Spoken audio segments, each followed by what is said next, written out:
What about another area where we see nonprofits make payments or Mhm. reimbursements when we're reimbursing or making payments to board members to cover certain expenses? Yeah, yeah. That that is one of the more common questions that I get. We've got a piece on the site I will link to explaining that. Um, but it's one of those things that comes up all the time with nonprofits. So, and just to paint the picture for people, because boards operate differently and some may not reimburse expenses, but you've got an event, a board member had to travel to the event, had to buy a plane ticket, maybe there were meals, and perhaps the organization has a travel and expense reimbursement policy and makes reimbursements according to that. The answer is uh, this is an area where there is not 100% clarity in the law, but my conclusion, and I think most people believe that the right answer is if you have an expense reimbursement policy that satisfies the requirements of what the IRS calls an accountable plan, if you make reimbursements in accordance with the accountable plan to board members, you do not need to send a 1099 for those amounts. That makes sense? You with me? Yes. Yep. Um, Now, these rules, the accountable plan rules, were designed in the context of employee reimbursements.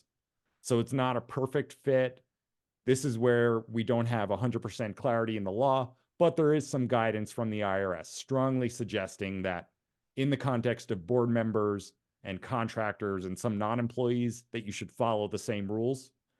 And it's very complex. We can't go into all the details and nuances of the accountable plan rules, but very basically, three elements. Number one, the expense must have a business connection.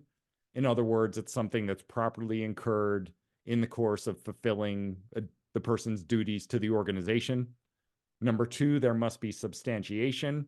So providing a receipt or other documentation that proves that the person incurred the expense.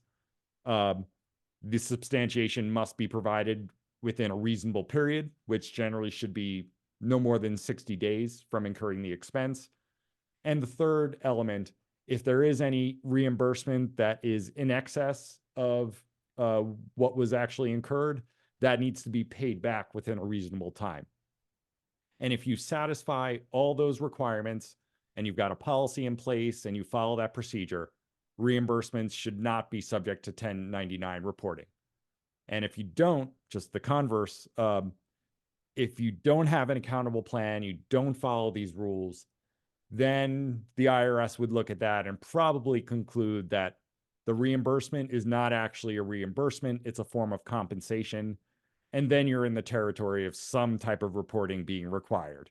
And it gets very complicated from there. Is this person board member? Should we be 1099ing them? Are they actually an employee? You don't want to get to that area. You want to have an accountable plan, get those receipts, have an orderly process. And from there, you should be good to go.